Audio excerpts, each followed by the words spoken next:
الكساب. فقال لأبي إن الله قد أوحى إليكم يقول إنما يريد الله ليذهب عنكم الرجس أهل البيت ويطهركم تطهيرا. اللهم صل على محمد وآل محمد. فقال علي لأبي يا رسول الله أخبرني ما لجلوسنا هذا تحت الكساء من الفضل عند الله. فقال النبي صلى الله عليه وآله والذي بعثني بالحق نبيا واصطفاني بالرسالة نجيا ما ذكر خبرنا هذا في محفل من محافل أهل الأرض وفيه جمع من شيعتنا ومحبينا إلا ونزلت عليهم الرحمة وحفت بهم الملائكة واستغفرت لهم إلى أن يتفرقوا. فقال علي عليه السلام إذا والله فذنا وفاذ شيعتنا ورب الكعبة. فقال أبي رسول الله صلى الله عليه وآله يا علي والذي بعثني بالحق نبيا واصطفاني بالرسالة نجيا ما ذكر خبرنا هذا في محفل من محافل أهل الأرض وفيه جمع من شيعتنا ومحبينا وفيه مهموم إلا وفرج الله همه ولا مغموم إلا وكشف الله غمه ولا طالب حاجة إلا وقضى الله حاجته. فقال علي عليه السلام إذا والله فزنا وسعدنا وكذلك شيعتنا فازوا وسعدوا في الدنيا والآخرة ورب الكعبة. سورة الفاتحة.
ये दुनिया वाले तुझे क्या देंगे, ये सब फकीर है दरे शब्बीर के। एक नारा है नहीं, हुसैनियत, हुसैनियत, यजीदियत, यजीदियत, पर दुश्मनान अहलुल बैत, बाखुशनुदी इमाम ज़माना अलैहिस्सलाम आवाज़े बुलंद सलवात।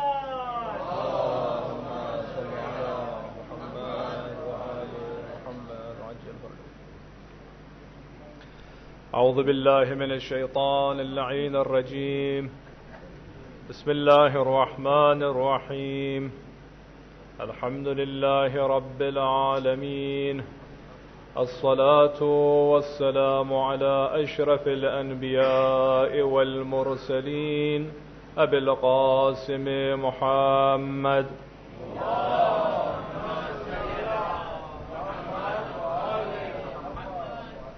والصلاة والسلام على أهل بيته الطيبين الطاهرين المعصومين المنتجبين، سيما بقية الله في الأرضين حجة ابن الحسن العسكري.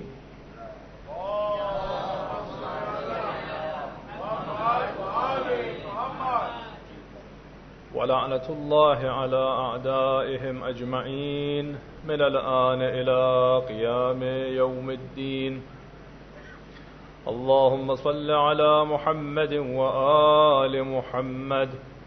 اللهم كن لوليك الحجة بن الحسن صلواتك عليه وعلى آبائه في هذه الساعة وفي كل ساعة وليا وحافظا وقائدا وناصرا ودليلا وعينا، حتى تسكنه أرضك طوعا وتمتعه فيها طويلا برحمتك يا أرحم الراحمين. وصلى الله على محمد وآله الطاهرين. صلوات.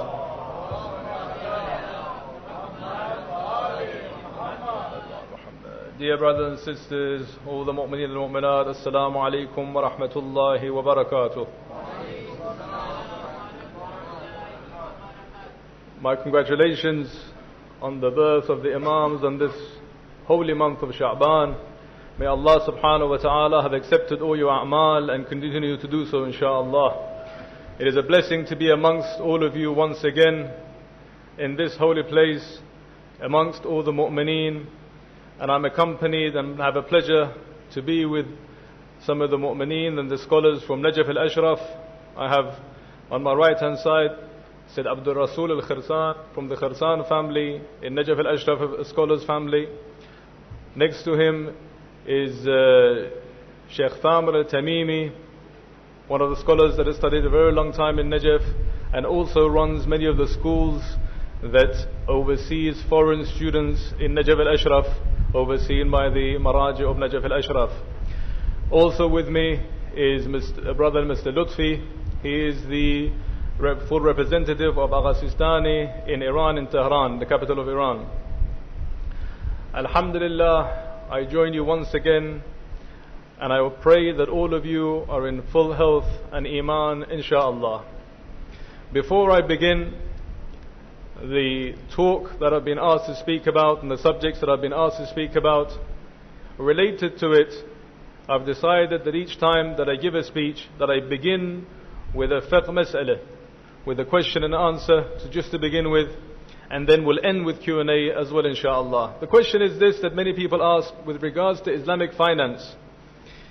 When monies are deposited into accounts, into bank accounts, what is the hukum or the rulings with such monies? Now what banks do is they take the deposits, this is a simple way of putting it, they take the deposits from various people and they reinvest it. They give the person who's deposited the monies a rate of interest and they lend at a higher rate of interest.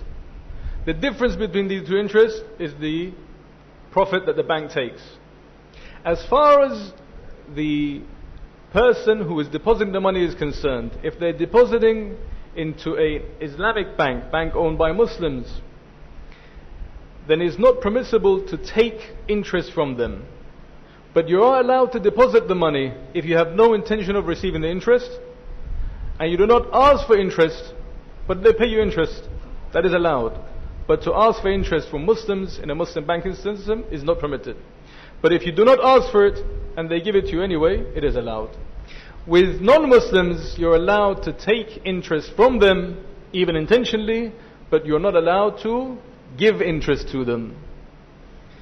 And the way to fix the problem of loans that have interest is that you take the loan without the intention of paying it back, and they take it forcefully. Again, that problem becomes resolved. The reason I chose this particular question and answer to begin my lecture is that many people in these times are concerned with the well-being of their bodies, with their well-being of their health, with what they eat, how much sleep they receive at night time, how they travel, the amount of which they need to rest in their travels, the holidays they take, the fruits and vitamins they take, all of which is recommended in Islam. It is mustahab for a mu'min to take care of his body. In fact, it is forbidden to do anything to harm your body. Hence, it's forbidden, for example, to fast if you fear any harm to your physical being. However, on the other side, there is an important issue which is to do with the spiritual side of a human being. It is to do with the reason you are all present today, to fulfill your spiritual side.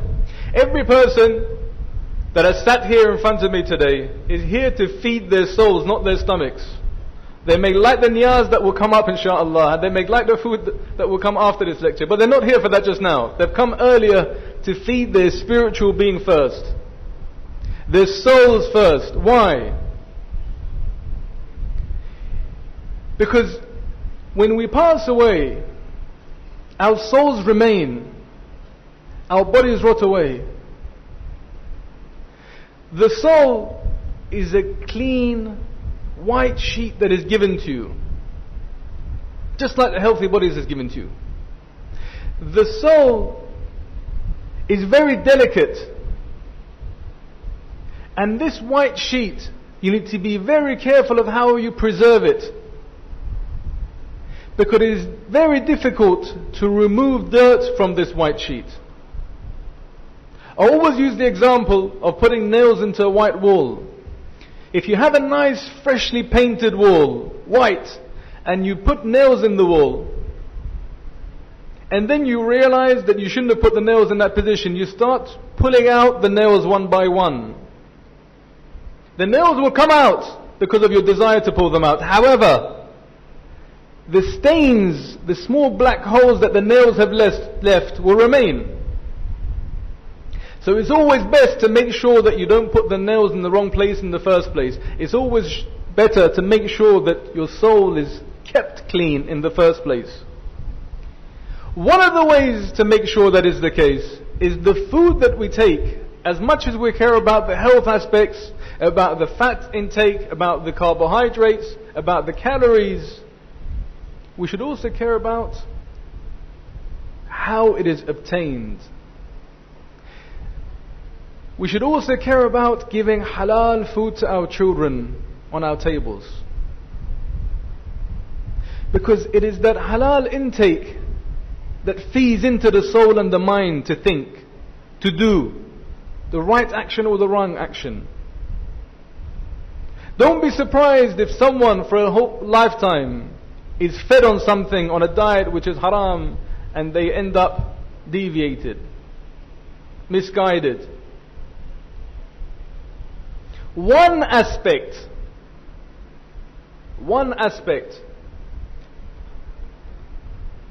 of having halal food on the table is knowing how to trade, knowing what is permissible and what is not permissible.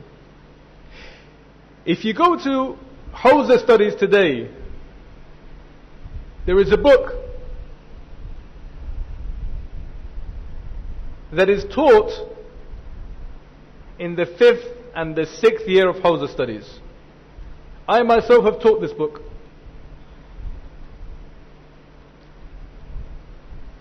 It's a very famous book called Lum'ah. This book is a fiqh book, and it has some reasoning in it, not too much. At the beginning, Shaheed, who wrote the book, says that I wrote this for the layman person, for the person who's not studied, for the person that wants to know the basic of ahkam, so they know from halal, from haram. Now, our time has changed so much that you have to stay in the Hawza for 5 or 6 years before you study this book. And we think we're going forward. We think we're accelerating. Whereas our great-great-grandfathers used to read such books, understand such books. Us, we don't pay the importance that they used to putting halal food on the table. Hence we have the problems we have. There are diseases now that never used to be. There are health issues that never existed. Surely there is a relevance between the two. If you know the ahkam of what is halal and what is haram, what is permissible and what is not permissible, you've taken a big step towards resolving this problem. Resolving the problem of knowing what you can take and what you can eat and what is permissible and what is not permissible. Discussing our elders and what they knew and the little that we know is the problem that has been discussed in this community the last few days. I will mention this very briefly because time is of essence, with regards to shafa'ah, with regards to tawassul and such things. You see, one of the problems that faces us is that we think we know everything. We think we know better than everyone that came before us. Our fathers, our grandfathers, our great-grandfathers, all that they taught us means nothing. I, a 15, 16-year-old boy, know better than what they put down. So I will change the rule book so that it suits me. So that it suits my lifestyle. It doesn't matter if this entire bookshelf tells me this is not permissible. I will put the bookshelf aside by saying that, you know what, I don't know if it's all authentic or not. By putting one line, by saying I don't know whether it's authentic or not, I will put a question mark on the entire bookshelf that was taught to me, so that I can live my life the way I want to live. There's a grave danger in this. The danger is we lose all our values that our forefathers died and gave their lives and their blood for, to sustain for me and you. You put a dari here, you know that our ancestors used to have their hands and their feet cut to go to Karbala to do ziyarat, and they happily did it. They put their hand out and they had it cut so they could go to ziyarat. And yet people now, some say, why go ziyarat? Why spend all this money? Why have a dari that is golden? Why have a dome that is golden? Why not give it to the poor? Why to tawassul to these people? And the interesting thing is, it's the poor people that built that dome that gave from their monies. We put a question mark on things to suit us. I can't be bothered to do tawassul. I can't be bothered to go to Karbala. So I say, you know what, who says it's authentic? All these ahadith. I'd rather put into disrepute everything that I've learned rather than make my life a bit more difficult. But in reality, it should be a pleasure. Shafa'ah is from the daruriyat of madhab. Any person who does not accept shafa'ah is outside the religion and the sect of Shi'ism. It's not a doubt. It's not a grey area. There are certain things you have to accept to be inside the sect of Shi'ism. You have to accept the Wiladat of Amirul Mu'minin alayhi salam. If you do not accept it, then step outside the box. No one has forced you to come into it. If you don't accept the martyr of Fatima Zahra salamullah alayha, step outside the box, there's no problem. But if you do, then there are certain necessities that you must abide by. Our forefathers have given their lives for these things to stay clean and get to us. We shouldn't allow people to take it from us so easily by standing to the side because it is my maslahah, it's in my benefit to stand aside. No. The only thing that we should look forward to the Day of Judgment is the shafa'ah of the Ahlul Bayt alayhim as-salam, not from my a'mal or your a'mal. What do we have to give Yawm al-Qiyamah? My prayer?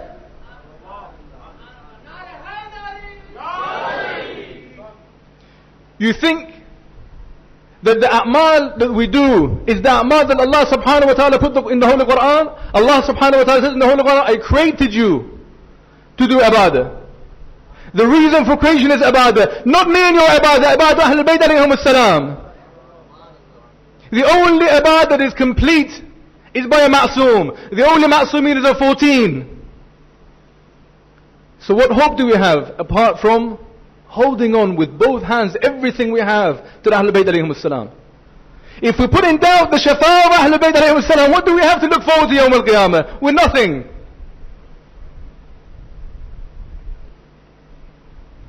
Our scholars have fought the enemies of Ahlul Bayt for decades and decades and decades to remove such doubts from the people's minds. And we so easily allow it to come on the member of Imam Hussain alayhi salam. This is the member that you kiss for tabarruk. This is not the member to bring into disrepute the madhab of Ahlul Bayt alayhim as-salam.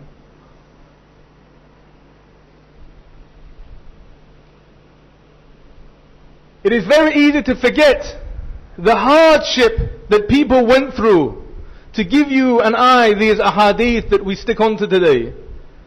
These things that some people so easily say is not authentic, or we don't know how authentic it is. You know how it got to us. People lost their lives, their families lost their lives, so one single hadith could be narrated one after one to us. People used to change their lives to become sellers of fruits so they could become close to the Imam, to sell the Imam a fruit, to memorize a hadith, then narrate the hadith to other people. Some used to write it down, then destroy where they written it down, so the enemies would not find out that the hadith of Ahlul Bayt alayhi salam. That is how hard they worked to get a single hadith in our books. And we put a line extra and say, questionable? Why? Allah subhanahu wa ta'ala tells us why. There is a sickness in their hearts and Allah will create that sickness and make it more. But it doesn't mean that we should give them the pulpit and the minbar to preach that sickness. Now, with regards to the topic of today, or tonight rather, I was asked to discuss the financial system that Islamic Shiism has, and the discussion of khums and all aspects of it.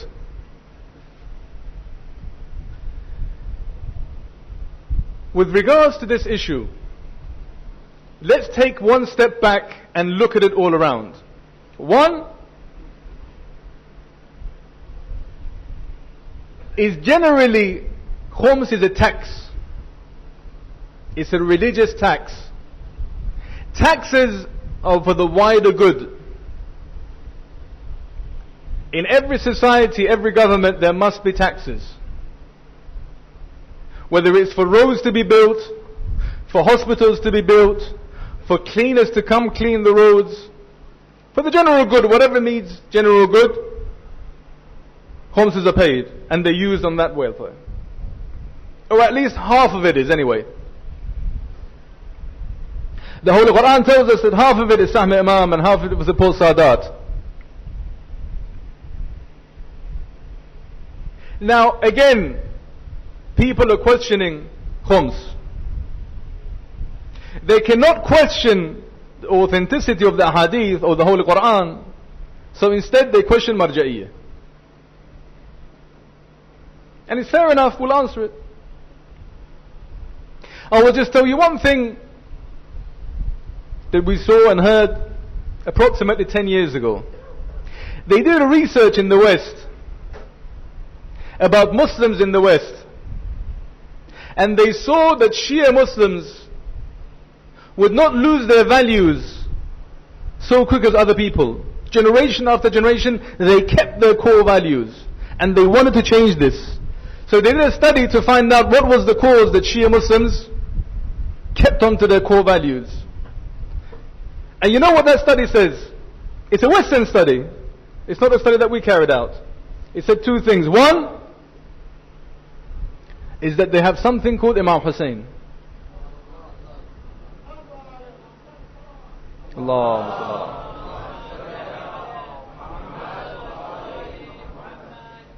Two, they have Marja'iyya. These two things allow them to preserve their identities.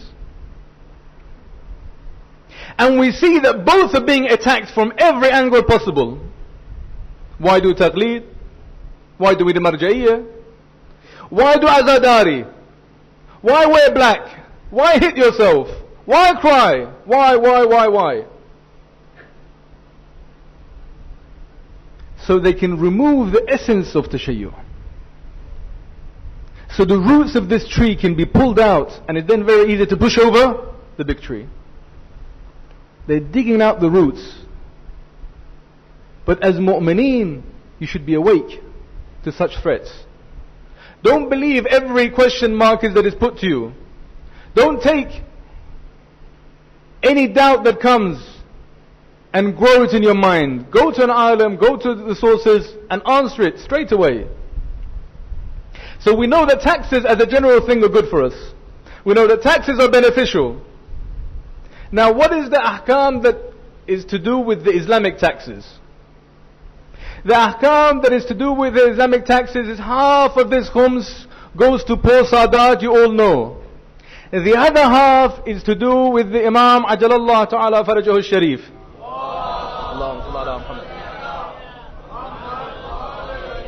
He owns this amount. Now, where is the difference of opinion? The difference of opinion is then what happens to that half when the Imam is in ghaibah. It's not accessible. What do you do to that half? The majority say that because in Furu' ad-Din we have taqleed, we follow the person who is a mujtahid, who is most knowledgeable in fiqh and usul, they are most likely to know where the Imam would want this to the amount to be spent in. So either you give it to him to spend it there, or you take permission from that person to spend it wherever you like. And yes, back in the olden days, the ulama did not have this. They used to bury the khums monies. The amount that they used to receive, they used to bury it. And the essence or the philosophy behind it was that we don't know where the Imam is. We don't know when he will reappear. So we will bury the money. When he comes, he will take it out and use it. As time went by, Fuqaha said, you know what? This is not the best use of the money, because there are people that need it. And we know, for example, if you find money, if you find something on the floor, and you don't know who it's owned by, what is the hukum of that? If you don't know the owner, or you cannot get to the owner, you can give it to sadaqah, a poor person. Yes? If you don't know who the owner is, you give it to sadaqah on whoever it is. If you do, but you cannot get to them, you give it on their behalf. Either way, that money is to go to whom? Poor people. So we know that a big chunk of this is for poverty. We know that the Imam alayhim as-salam had a special place for tabligh, for spreading the religion and the method of Ahlul Bayt alayhim as-salam. So hence ulama use a huge amount of this money for the salaries of the students around the world that study, that have taken their responsibility upon themselves to spread the message of Ahlul Bayt alayhim as-salam in one way or another. The different rulings of the ulama from history are plenty. This is no time or place to go through all the rulings. of the ulama with regards to where Sahm al-Imam should be spent. But the question that I've been asked to answer is this: nowadays, how can we make sure that it's spent in the right place? The answer seems to be this.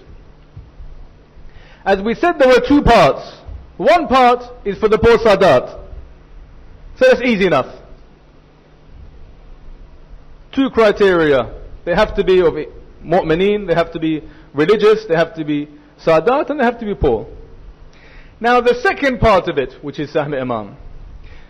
As you are mostly from the Khwaja Ithna Ashari faith, most of you are affiliated to a charity. Most of these charities, a vast majority of these charities have ijazah. And they show you the work that they carry out. Hence, a marja is trusted them and given that ijazah to those particular charities. If you don't like one charity, take it to another. If you don't like that charity, go and get an ijazah yourself. Go to the marja and say, you know what, I don't trust the charities. Nor do I trust the people that represent you. I trust my hand and give it to the person that needs it. Give me permission. The marja gives you permission, you go and spend it yourself. But in no way should that make you doubt the essence of khums or giving of khums. Two different things altogether. Don't allow people to play with the roots of this tree because they have an issue with a small branch somewhere. They say that they came to Sayyid Abul Hasan Isfahani rahmatullah alayhi, who was a marja before Haji Hussain Qummi, before Sayyid al-Burujardi. In Najaf al-Ashraf, said Abul Hasan Isfahani is a very well-known marja. They came to him and said, you know what, some people that take khums on your behalf, some people that collect khums and spend khums on your behalf, they're not spending in the right places. And you know what he said? He said that the money that we spend is like a river that flows and gets to those that are thirsty. Everywhere there is a river, there are thirsty animals. There are certain ways that small bits of water is taken and has an intake into places where it's not necessary. But that should not stop the river from flowing. That should not stop from our work to carry on. So generally, if a person has doubt with regards to the expenditure, there are so many ways that he can have clarification, especially these days. You can see exactly where it's been spent, and if you don't trust it, you can get an ijazah yourself and carry out those works yourself so that you are satisfied that inshallah the 12th Imam is happy with you, that you pleased him, and inshallah with his happiness you will give halal food to your children, and inshallah take his shafa'ah yawm al-qiyamah. Salat ala Muhammad wa ala Muhammad.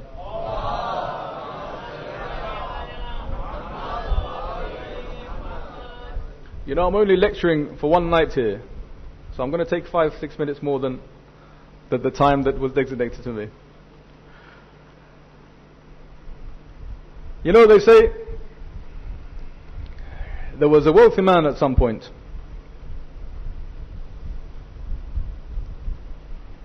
He had factories, he had many properties, he had many works.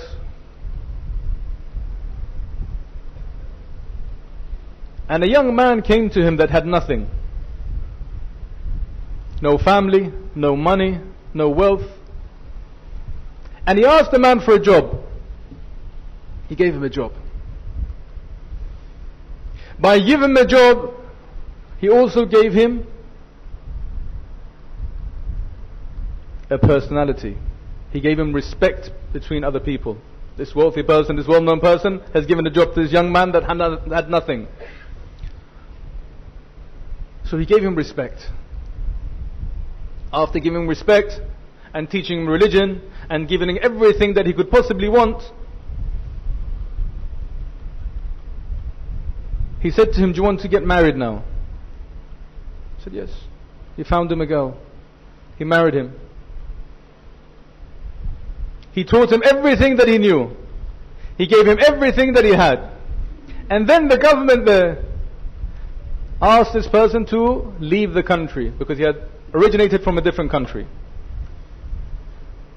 Many of you, or many of the elders, may be able to remember such things. So the government asked the man to leave the country. So he said to the young boy, I need to see you, the young man. He said, I'm leaving. I'm leaving all my factories, all my shops, all my wealth and my family here. All I want from you is to look after them. I will triple your salary or something like that. Just look after my family. He said, thank you, but you don't need to triple it. You've given me everything, I'll do it.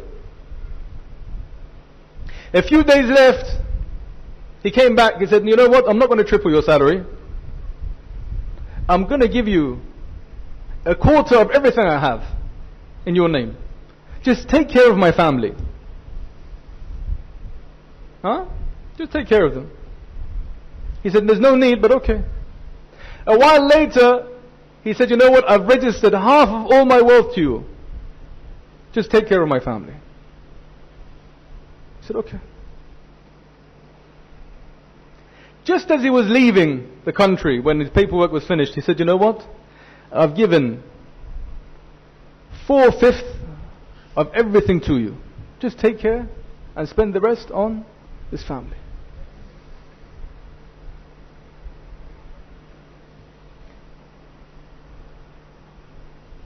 He went away, and many, many years later, when he was allowed to come back to the country, he came back. He went back to his house.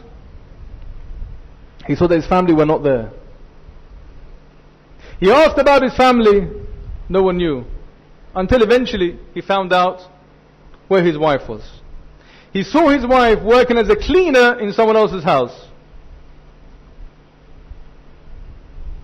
So he said to his wife, what happened to you? I'd left you all this wealth, all these factories, these shops, these monies. Where is it? And she said, you know what, when you left, after a small while, he took everything. Greed took over, and he took everything that we had and everything you'd given to him, and he stopped paying us anything.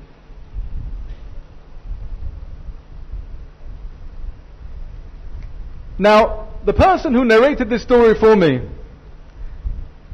said, one thing we can learn from this thing is that if you ask anyone what they will call this young man, they will give you the baddest of terms, the worst of things they will call him. Correct? But look at us in the place of that boy, where Allah subhanahu wa ta'ala has given us everything. Everything that we have, Allah subhanahu wa ta'ala has given us. Anytime we knocked on his door, he gave us. And there's, you know what? On the profit that you make, you pay a 1/5. And we take that and put it in our pockets and spend it. What do we call ourselves if we do that? Is it fair? Allah subhanahu wa ta'ala is the most merciful, the most beneficent, the most giving. We are not deserved of Allah subhanahu wa ta'ala and His givingness. The days that are amongst us are the Wiladat of our Imam, the Imam of our time, the master of our time. Tonight, the reason we're sat here and the lights are on and everyone is happy and congratulating each other and you call it a khushhali is what? Khushhali meaning happiness. Happiness of what? Why? For the Wiladat of Zayn al-Abidin alayhi salatu wassalam. Salam.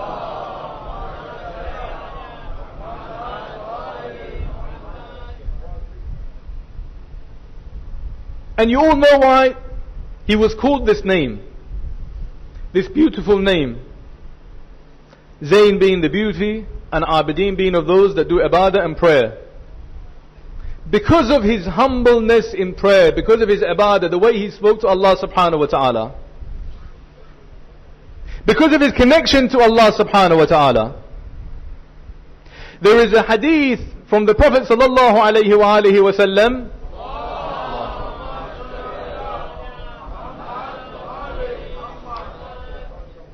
about all the things that will happen in Akhir al-Zaman, at the end of time. Inshallah, if in the future I'm still alive and I have the opportunity to be here, I'll go throughout these ahadith because they're beautiful. Many of them that the Prophet predicts will happen have already happened. I'll give you just a few examples. The hadith says that you will see women covered yet naked.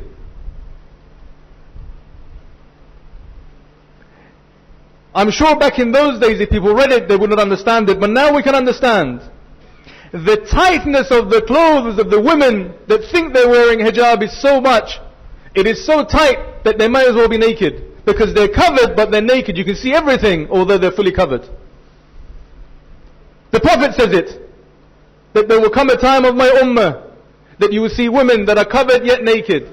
You will see a time in my ummah that men will survive themselves with men and women with women. To somehow, some part of it is happening now. You will see a time in my ummah, there will come a time upon them that their mosques will be beautiful from outside and inside, but their hearts will be empty from guidance. There will be a time on my ummah, and this is the connection to Zayn al-Abidin alayhi salam, that there will come a time on my ummah that they will face Qibla to pray, but their hearts will have its back on Qibla. So when you're praying, when you're speaking to Allah subhanahu wa ta'ala, it's not a physical action, but it's that spiritual and physical side that we talk about at the beginning.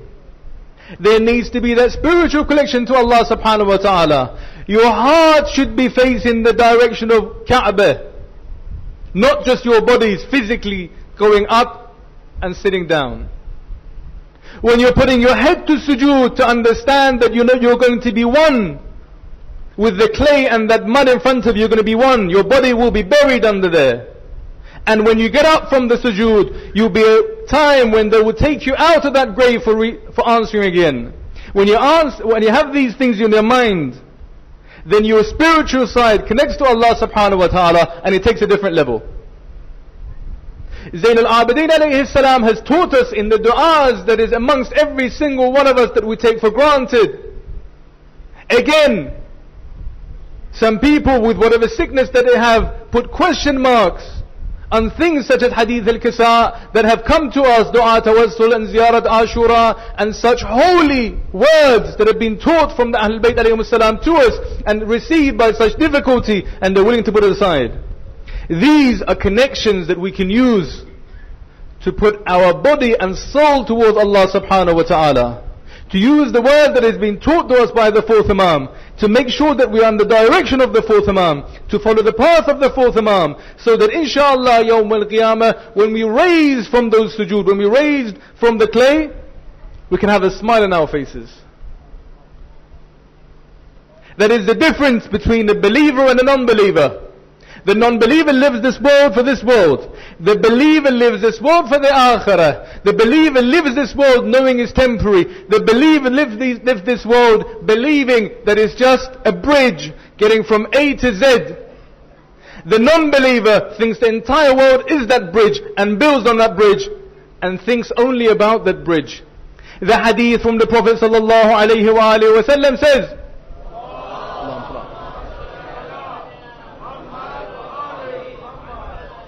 that there will come a time in my ummah that they will have all these issues that I said and more. One of the ashab at the end of the hadith, it's a very long hadith, turns to the Prophet and says, Ya Rasulullah, هل هؤلاء يعبدون الأصنام? Those people, do they worship idols? Are they idol worshippers of this ummah that you talk about? The Prophet says, Na'am, yes. كل درهم لهم صنم. Each dirham, each gold coin for them is a god. They're happy to change Allah's laws and rulings because of this gold. They're happy to change their principles and their beliefs because of dunya and because of this wealth. Akhir zaman is this, that people, because of benefits and because of gold and because of money, they're willing to change everything. Why? Because they think this bridge is everything. They do not see after the bridge. It's just a step that we're taking. It is one step that we're taking towards our destiny. There is a destiny that awaits every single one of us, and there is no doubt about it. The only certainty is that we will get to that destiny. The doubt is when. Because there is a doubt when, we should be prepared all the time. You know the best way to be prepared all the time for our destiny is to believe in the 12th Imam. You might say, you know what, we all believe in the 12th Imam. If we believed in the 12th Imam, we would not sin. If we believed in the 12th Imam, we would do everything that is compulsory upon us. The 12th Imam who says himself that if my followers knew how much I love them, they would perish in anticipation of seeing me. If we knew how much he loved us, we would perish in anticipation of seeing our Master. Ibadah and prayer is one of the most effective ways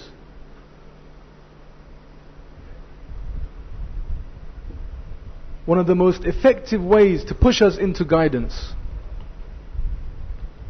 One thing I will say about ibadah, and I will end the discussion and inshallah go to Q&A, and that is, when we pray to Allah subhanahu wa ta'ala, whether it's compulsory prayers or whether it's mustahab prayers, there is one thing that comes between us and Allah subhanahu wa ta'ala, and that is a hijab. There is a curtain. You know who put that curtain there? Satan. This curtain, remember my words, curtain. Every time you pray, every time you speak to Sahab al-Zaman, every time you put your hands to dua, remember these words, curtain. Just one thing. And remember the rest of what I'm going to say.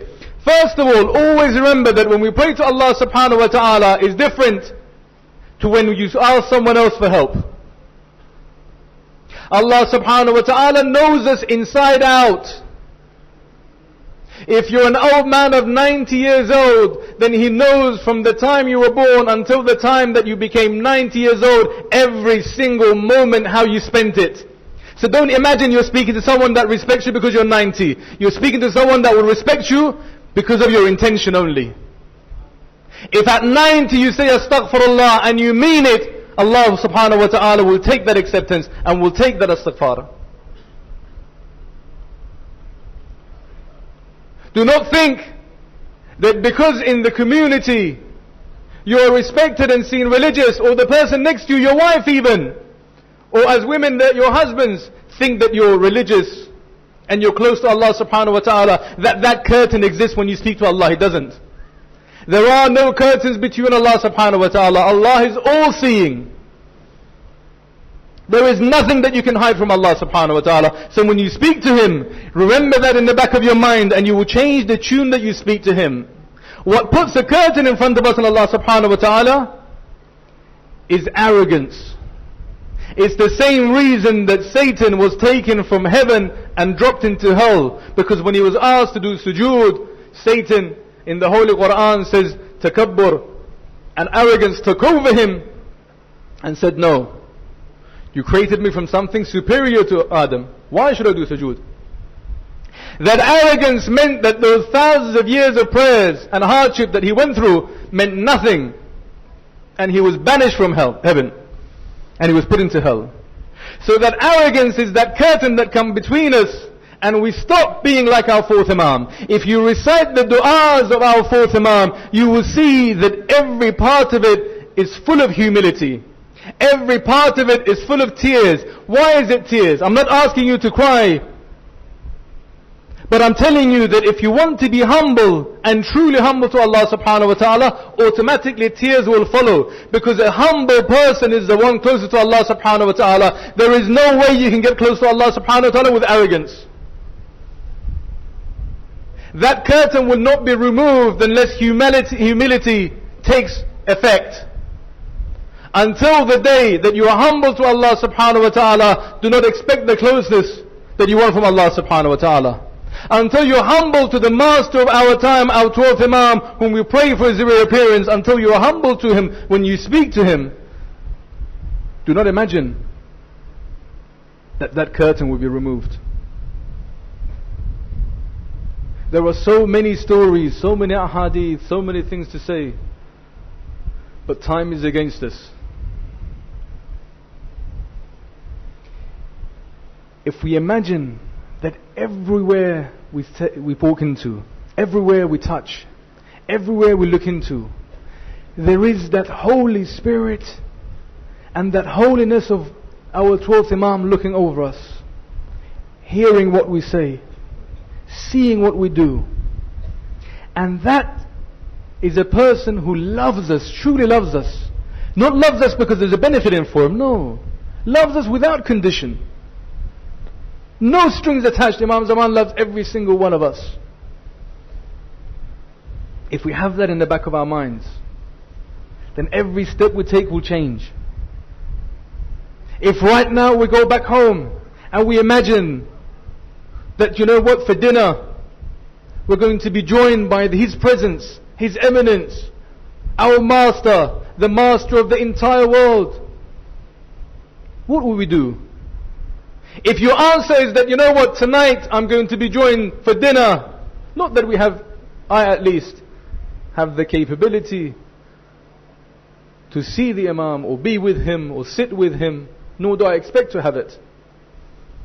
But imagine, you can imagine the untold. Imagine tonight you were told that you will have dinner with him at home. If your answer is that you would not change anything, that you go the way you are and live the way you are and sit in front of him, then you are a believer. But if you tell me that you need to go home and change everything and reorder everything that is in your house, so that you're not ashamed of the Imam when he walks in, the hijab of your daughters and your wives, the posters that you put up, the television set, whatever it is that you need to hide and put to the side when the Imam walks in, if you can tell me that, then you're a mu'min. You are living every moment with the belief that the 12th Imam is looking over us and hearing us, and always there to assist us. When in trouble, all you have to do is reach out to him and seek assistance from him. It's very simple for the Imam to assist us. It is difficult for us to put aside that arrogance and have that humility to become close to him. The problem is within us, not our 12th Imam. Learn the ahadith of Zayn al-Abidin alayhi salam and the du'as of this Imam so that you can become closer to the Master. I'm not here for any benefit. I'm not here to gain anything. But I will tell you now that every single one of us needs to look forward to the Shafa'a of Ahlul Bayt alayhimus salam. Not for a moment to think that we have the arrogance to think that the a'mal that we have will carry us into heaven. And in order to gain the shafa'ah of the Master of our time, who will overlook our a'mal on the Day of Judgment, is to make sure that He's pleased with us. At the very least, He's not displeased with us. I pray to Allah subhanahu wa ta'ala, because of the Wiladat of Zayn al-Abidin alayhi salam, that each and every one of us does not do anything to displease the Imam, inshaAllah. I pray to Allah subhanahu wa ta'ala that our children, our grandchildren, every child that comes from our generation will be of those that please our 12th Imam, inshaAllah. I pray to Allah subhanahu wa ta'ala that He gives us the strength to push away Satan and push away arrogance and pray to Him humbly, inshaAllah. I pray to Allah subhanahu wa ta'ala that He gives full health and iman to every mu'min and mu'min around the world, inshaAllah. I ask Allah subhanahu wa ta'ala, and I beg Him to give every single person here halal food and halal substance, inshaAllah. I ask Allah subhanahu wa ta'ala to give every single mu'min and mu'minah the shafa'a of Ahlul Bayt alayhimus salam, inshaAllah.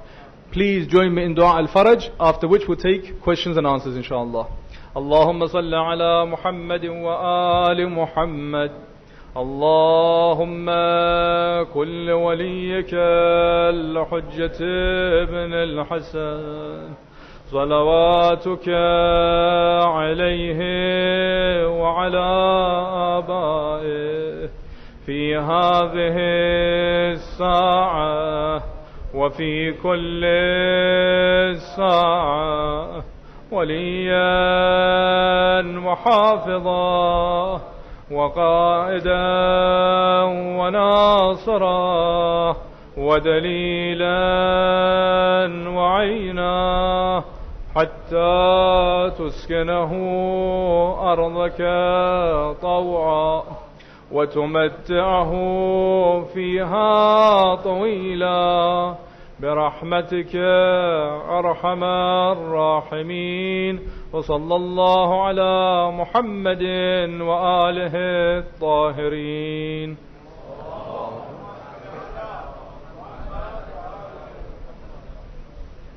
They've asked me to ask anyone that wants to ask a question to come forward to take the microphone, inshallah. Sallallahu ala Muhammad wa ali Muhammad.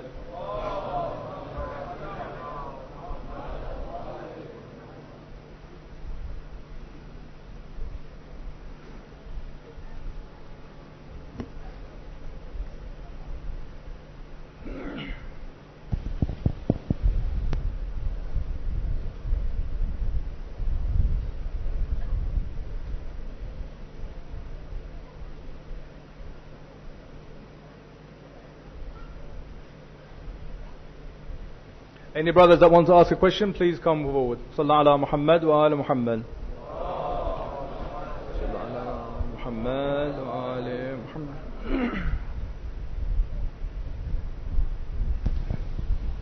Assalamu alaikum, Sheikh. Wa alaikum assalam wa rahmatullahi wa barakatuh. Sheikh, I have this one question that's disturbing, that's making me go crazy a little bit. Sorry for the words. I just want to know, how is it possible that Imam Mahdi is able to live this long until now he's still alive? It's a very good question. I presume everyone heard the question, and inshallah we'll answer the question with the barakat of Salat ala Muhammad wa ali Muhammad.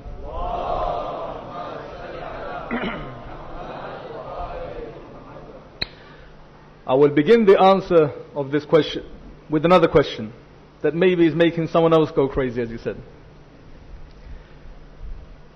We have many ahadith about the thawab and the rewards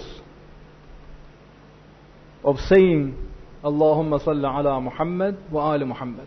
Allahumma salli ala Muhammad wa ali Muhammad. Correct? What does the words mean? You're sending praise to the Prophet and his holy household and asking Allah subhanahu wa ta'ala to raise their position. But their position should be the most raised position anyway. So what does salawat do for them?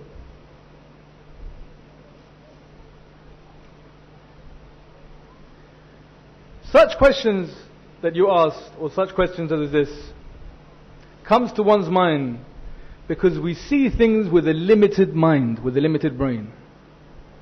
We compare the unlimitedness of Allah subhanahu wa ta'ala with our limited minds and limited abilities. We're comparing something limitless with something very limited. The heavens of Allah subhanahu wa ta'ala are limitless. Every time we send the Salat ala Muhammad wa ala Muhammad, they go higher. Salat ala Muhammad wa ala Muhammad.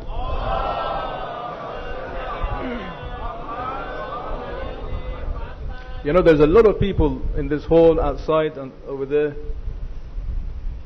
The noise should be higher in this. So I'm going to read a hadith, very short hadith. So inshallah, you will recite the next one much louder. He says that Jibreel came to the Prophet one day. And he said, Ya Rasulullah, I've managed to account for every single drop of rain that comes onto the earth's surface, and even its sizes. But there is one thing I cannot account for, and that is the amount of thawab Allah asks for the malaika, the angels, to write for the mu'mineen that say Allahumma salli ala Muhammad wa ala Muhammad.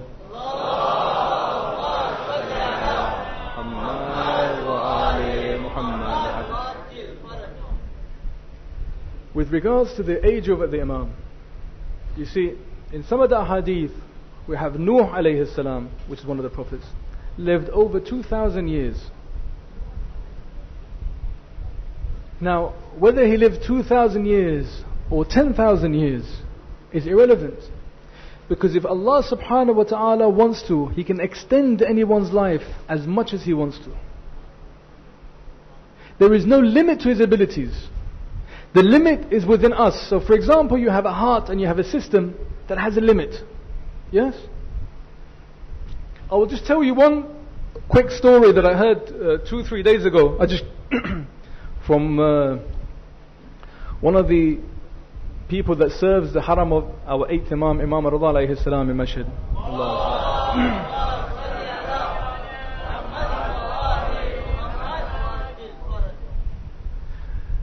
Now there is a Zarih, as you all have been to the Imam's Zarih, on top of which there is a huge place where they put the flowers. Yes? The place where they put the flowers is metal and is very heavy. Inside it there is a large sponge kind of thing that takes in the water to keep the flowers fresh with water. Now, this huge bowl that is metal is very heavy. They bring it down every day or 24 hours. They replace the flowers with fresh flowers and they put it back up again. One of the servants that was replacing it and they're putting it back up, as they were taking it, it fell off his hand and hit a small girl on the head. The girl fell unconscious on the floor and blood came out of her ear and nose. So he was very upset naturally. I will make the story very short. I know you Khojas have time, very important to you. So the girl was taken to hospital. This person works with my friend. My friend is someone I know for many years. He is in the department that arranges the flowers on the haram. He said, when we went to the hospital, I went to say sorry to the mother of the girl, to apologize. It was an accident. And I was expecting her to have a go at me, have a fight with me. Why you do this? He said, as I got there, she wanted to kiss my feet. And she was overwhelmed with joy. So I was baffled. Why are you thanking me? She said, this girl had a mental illness. She was demented. From that moment onwards, she speaks fine, her tongue rolls fine. She answers every question, and her mind is like a normal child.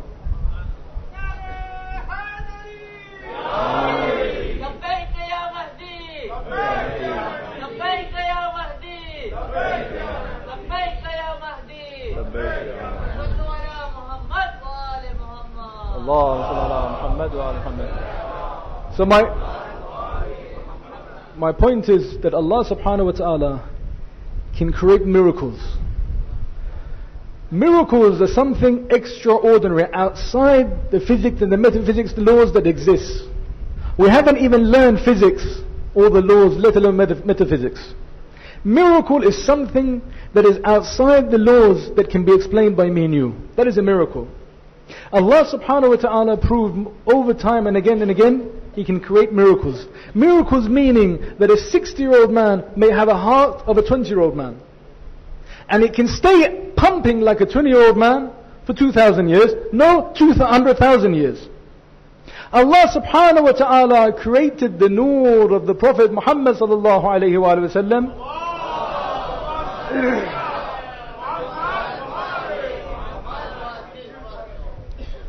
And the Ahlul Bayt alayhim salam 14,000 years before He created Adam alayhi salam. How Allah subhanahu wa ta'ala created them. What this nur means. What these years mean. Because years to us is the movement of the sun and the earth and the solar system. Solar system wasn't created. Allah subhanahu wa ta'ala said, I created the solar system because of Ahlul Bayt alayhim salam. So the days that is in the hadith, Allah alam, how many days it means, what the days mean and so forth. What we know is our minds are limited. And the abilities of Allah subhanahu wa ta'ala are limitless. Also, that Allah subhanahu wa ta'ala gives us an instruction manual, that is the Holy Quran, and a talking Quran, that is the Ahlul Bayt alayhimus salam. If you go to the simplest shops, I know that these days you have packed furniture, for example. If they gave it to you without a catalogue, you will go back to the shop and complain. Allah subhanahu wa ta'ala must send with the Holy Quran a messenger that is ma'soom, that is infallible. That is the importance of the riwayat Ahlul Bayt and the du'as from Ahlul Bayt alayhimus salam. Because these du'as are from infallibles. The instructions cannot be wrong. If you follow the instructions, you have the best dunya and the best akhirah. Allah subhanahu wa ta'ala, because of the love for every one of us, has made sure that there is a Khalifa on this earth. In the Holy Quran, Surah Al-Baqarah, Allah says, إِنِّي جَاعِلٌ فِي الْأَرْضِ Khalifa. It's me that will put down the Khalifa on earth. So until the earth exists, a Khalifa will be there to guide the people on that earth. Sallallahu ala Muhammad wa ala Muhammad.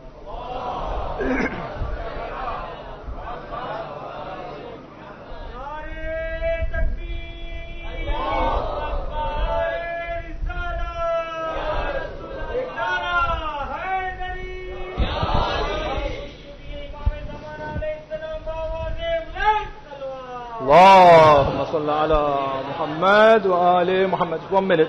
Just to finish the point with regards to Imam Zaman al-Jadhari Sharif, I will tell you one other thing as well to complete this discussion. Who is greater, Malaika or humans? Well, humans have the ability to be higher than Malaika, correct? Allah subhanahu wa ta'ala says, I created animals and I created Malaika and I created man.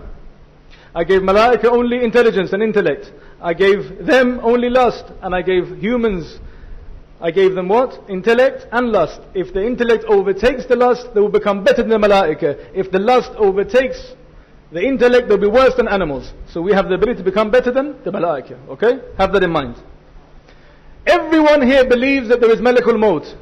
There is an angel that will take your soul. Is called Israel, correct or not? And we all know that at one moment across the world, many lives are taken in 1 second, correct or not? So this Malaka, this angel, is able to be in 10s or 20 or 30 or 100 places at one moment. Surely Imam al-Zaman can be everywhere at one moment as well.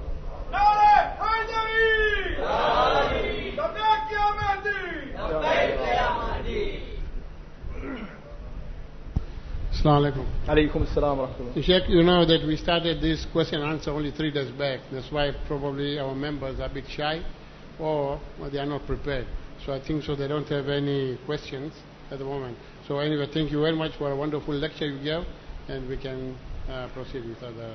Before I say my du'as and my goodbyes to you, inshallah, there is a question that many people asked me just before I came here. So I will answer this question so that inshallah everyone can benefit, and I will come off the member inshallah and give you the time. Sallallahu ala Muhammad wa ala Muhammad.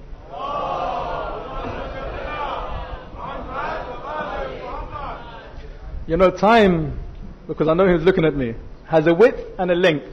The length is natural. 1 day, 2 days, but the width has a barakah from Allah subhanahu wa ta'ala. So you can make it stretch as much as you want. If you're a good human being and you live in the way of Allah subhanahu wa ta'ala, your life will be much more fruitful than otherwise. We have certain ulama, inshallah, such as Allama Majlisi, inshallah I can talk about his life once. If you calculate the amount of books he's written, and this is just normal mathematics, and the time it takes to write 1 letter or 1 word, you will see that if he wrote from the time he was born until the time he was dead, and he did not eat or sleep or go to the bathroom, he could not have written these books. So the width and the barakah of your time and your life is with Allah subhanahu wa ta'ala. Sallallahu ala Muhammad wa ala Muhammad. I would not have taken this time with this question, or the answer to this question, unless it was very important. And more than one person asked me. So I will answer it very briefly. And it's regarding Laylatul Raghaib. Okay? Now I said that many people said yes. So many people had it in their minds. Because many of these WhatsApp messages went around talking about Laylatul Raghaib. Is it mustahab to do these a'mal? Is it not mustahab? Should we do these a'mal? Should we not do these a'mal? And so forth and so forth. I'm going to speak as quickly and briefly and cover as much as possible, inshallah. But you need to give me a loud salawat.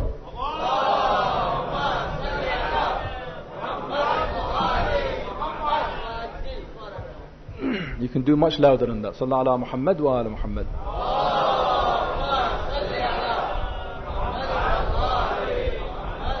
You're only going to delay them unless you give me a loud salawat. Allahumma salli ala Muhammad wa ali Muhammad. Laylat al-Raga'ib, very quickly. 2 points. I'll talk about the ideological side of Laylat al-Raga'ib and the a'mal that is said in it, and one from the fiqh side. In fiqh, we have tasamuh fi adillat al-sunan.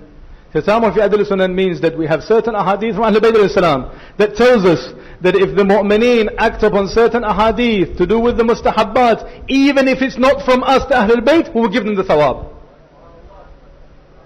Even if it's not from us, they act on it with the intention that they thought it was from us, we will give them the thawab and the rewards for those acts.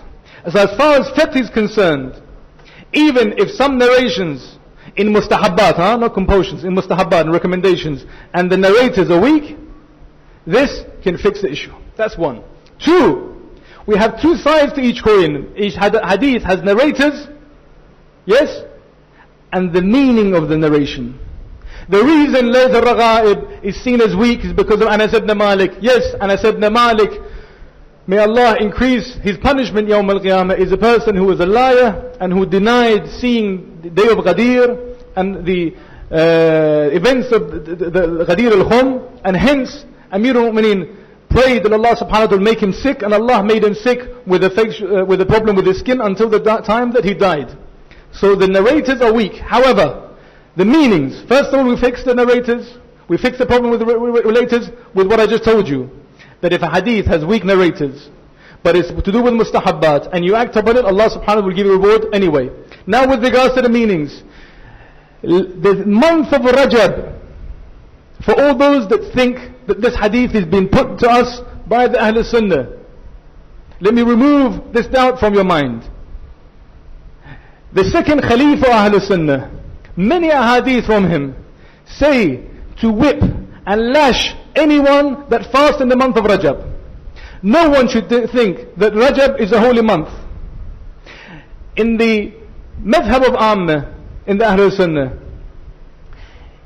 they have that fasting is not only recommended, but should be avoided in the month of Rajab. In Laylat al-Raga'ib, what does it tell you? To fast in Rajab. Ahadith of Ahl Bayt says mustahab. And it's a holy month, and you should fast as much as you can, if you can, the entire month. So far, so good. What else does Laylat al-Raga'ib have in it? Istighfar. Month of Rajab is called Al-Rajab al-Asad. Allah subhanahu wa ta'ala brings down the malaika with his blessings to take from you the istighfar and forgiveness from Allah subhanahu wa ta'ala. In the riwayat of Ahl Sunnah, this is not recommended. In the riwayat of our scholars, it is recommended. That's the second part. The third part is salawat ala Muhammad wa ala Muhammad.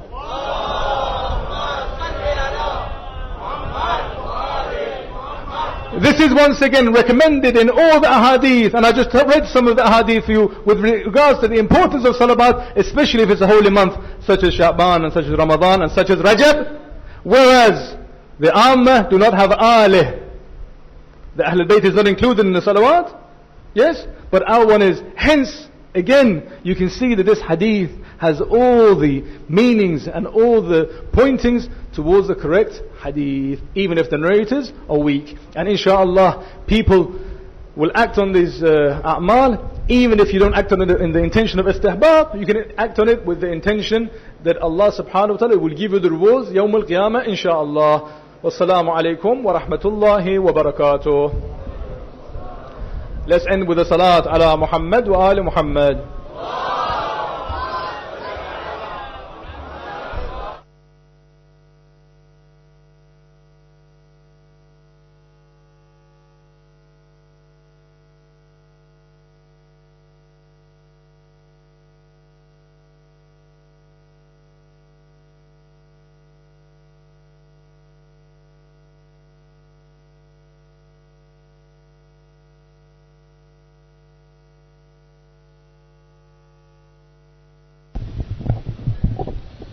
أعوذ بالله من الشيطان الرجيم بسم الله الرحمن الرحيم ربي اشرح لي صدري ويسر لي أمري واحلل عقدة من لساني يفقهوا قولي.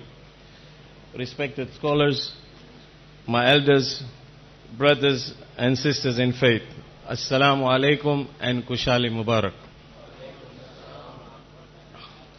I'm standing in front of you on behalf of International Union to update you on the Solidarity Day event, which will inshallah take place on the 28th of May.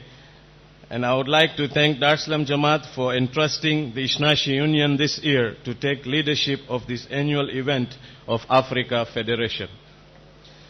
Solidarity Day is an annual event of the Africa Federation whose aim are twofold. Firstly, to bring the community members of all age groups together on a common platform under one banner of solidarity to celebrate the auspicious occasion of the birth anniversary of our 12th Imam, Mahdi Ajjalallahu Ta'ala Farajahu Sharif.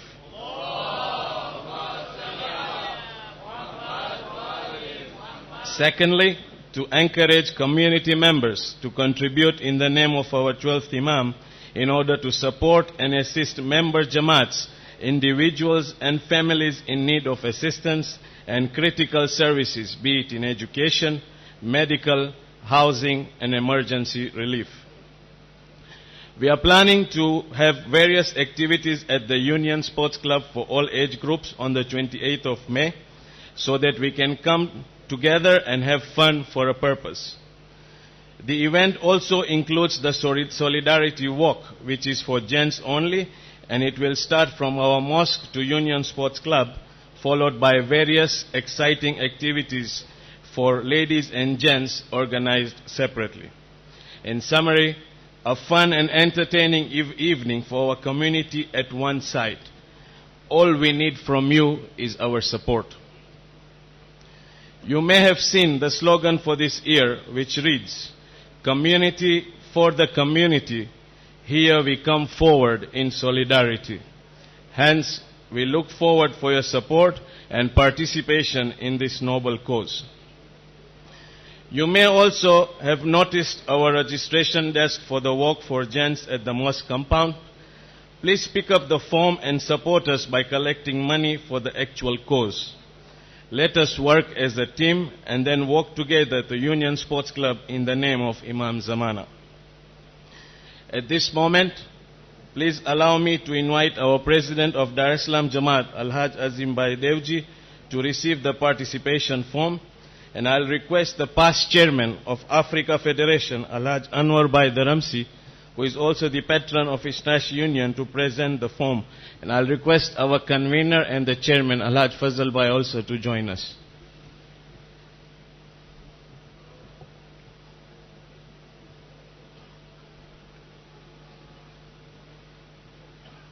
He's coming here, he's coming.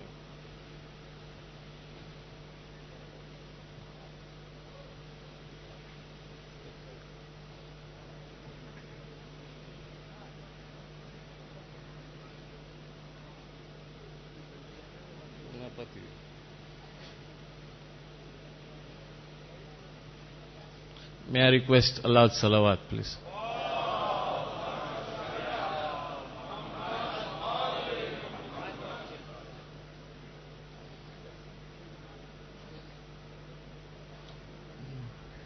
Thank you. More details will be published through the slides and the notice board. The ladies section will make their announcements and provide details for their activities also. Once again, let me humbly request you all to join hands and support this event for a good cause. Thank you very much. Muhammadin wa ala Muhammad salawat.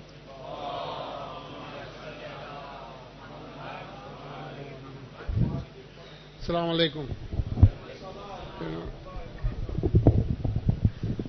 I'll just take 2 minutes of yours that we gave the task to ask our Sheikh questions. But I want to ask you a question. I want you to go and think and give reply to yourself. Allah is most merciful. But what did Shaitan do that Allah kicked him out from his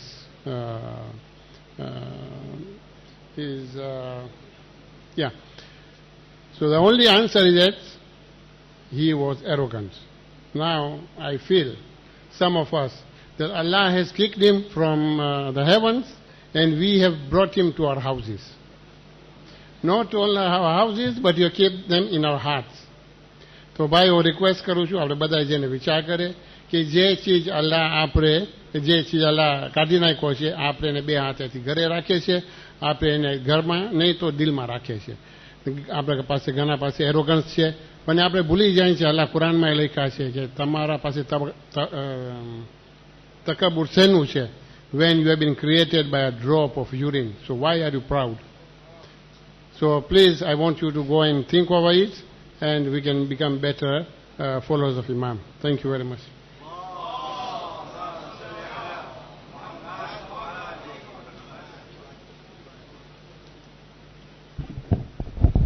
برحمت آل محمد صلوات.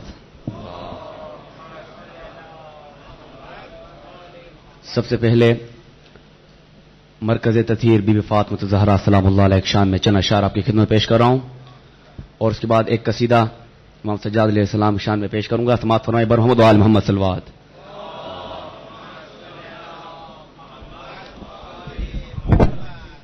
بار دیگر صلوات.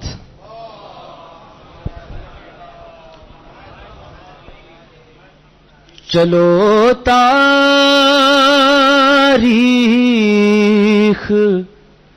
نسواں کا پڑھ لو,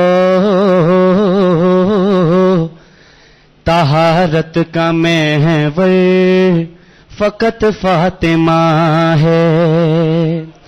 چلو تاریخ نسواں کا پڑھ لو, طہارت کا محور فقط فاطمہ ہے. طہارت کا محور فقط فاطمہ ہے. نبیوں کی قسمت شاہ مدینہ, نبی کا مقدر فقط فاطمہ ہے. نبی کا مقدر فقط فاطمہ ہے. کسی باپ کی بیٹیاں چار ہو تو, کسی باپ کی بیٹیاں چار ہو تو عدالت یہی ہے کرے پیار سب کو. عدالت یہی ہے کرے پیار سب کو. محمد کی ہے چاریاں ایک بیٹی, وہ چادر کے اندر فقط فاطمہ ہے. وہ چادر کے اندر فقط فاطمہ ہے. بڑی محترم ہستیاں ہے جہاں میں, بہت سو کا قصہ لکھا ہے قرآن میں. بہت سو کا قصہ لکھا ہے قرآن میں. نبوت کی دخت ولایت کی زوجہ, امامت کی مادر فقط فاطمہ ہے. نبوت کی دخت ولایت کی زوجہ, امامت کی مادر فقط فاطمہ ہے. برحمت آل محمد صلوات.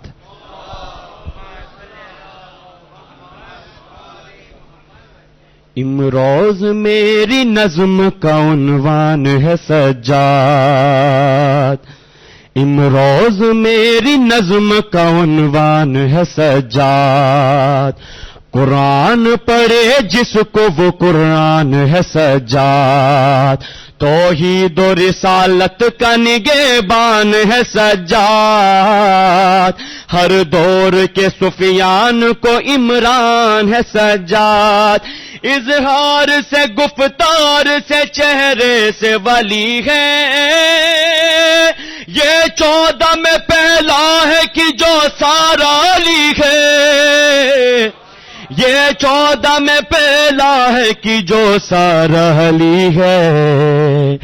سجاد امامت کا شجر بھی ہے ثمر بھی، ظالم سے ہے مظلوم کے لڑنے کا ہنر بھی، ظالم سے ہے مظلوم کے لڑنے کا ہنر بھی. سجاد ہے توحید کے انوار کا گھر بھی، باطل کے ارادوں کو ہے سجاد سے ڈر بھی. مسجد میں اذانوں کی جو یہ رسم بپا ہے، دراصل یہ سجاد کی کھڑیوں کی صدا ہے. دراصل یہ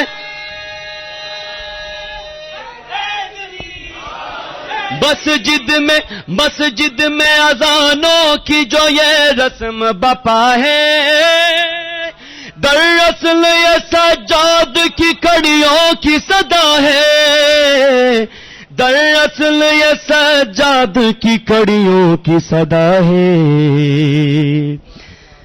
سجاد عبادات کی دنیا کا مدینہ، سجاد ہے شبیر کی سوچوں کا خزینہ. سجاد ولایت کی انگوٹھی کا نگینہ، عزت کبھی سجاد کے دشمن کو ملی نا. سجاد سے سجدوں کا زمانے میں برم ہے، سجاد کا ہر ایک نمازی پہ کرم ہے. سجاد کا ہر ایک نمازی پہ کرم ہے. اور آخری شعر، سجاد کا گھر عرش پہ سدرا پہ مصلا، سجاد کا گھر عرش پہ سدرا پہ مصلا. جنت میرے مولا کے غلاموں کا محلہ، سجاد کے ہر کام سے لگتا ہے یہ واللہ. اللہ میں ہے سجاد یا سجاد میں اللہ. شبیر کی ممنون وہ خود ذات جلی ہے، سجاد کا ممنون حسین بن علی ہے. سجاد کا ممنون حسین بن علی ہے، سجاد کا ممنون حسین بن علی ہے. برحمد وآل محمد صلوات.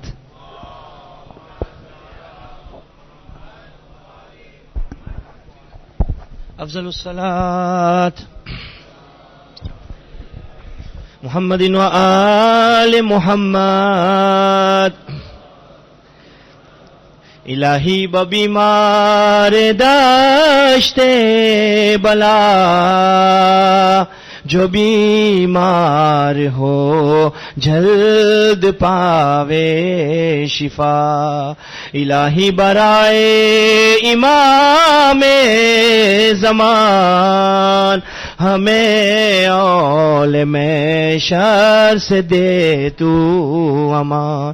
قیامت کو معشور رہو بعلی، اٹھے قبر سے کہے کہ ہم یا علی. اے 5 ونو مل چہار داتان، احمد و علی زہرا و حسن.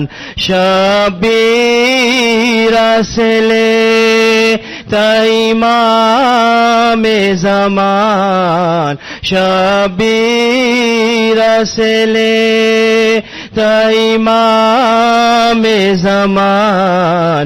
एकाएक पे सदा सलवात पढ़ो सलवात सलवात के उस पे निसारे गोहर जो नबी है बुलंद दसिफात हुए सलवात सलवात तो सलाम या इमाम ज़मान फरमाओ ज़ुहूर या इमाम ज़मान सलवात बराए खुशनुदी इमाम ज़माना बुलंदतर सलवात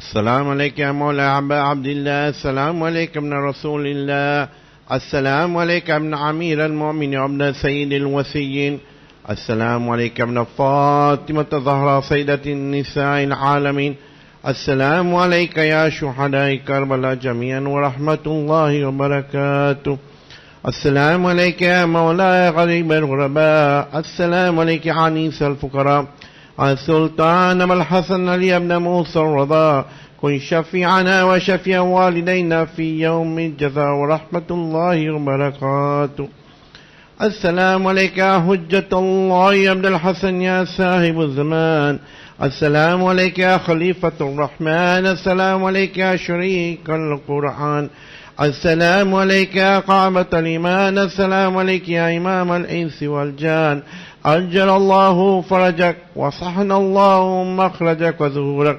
السلام عليكم يا أهل بيت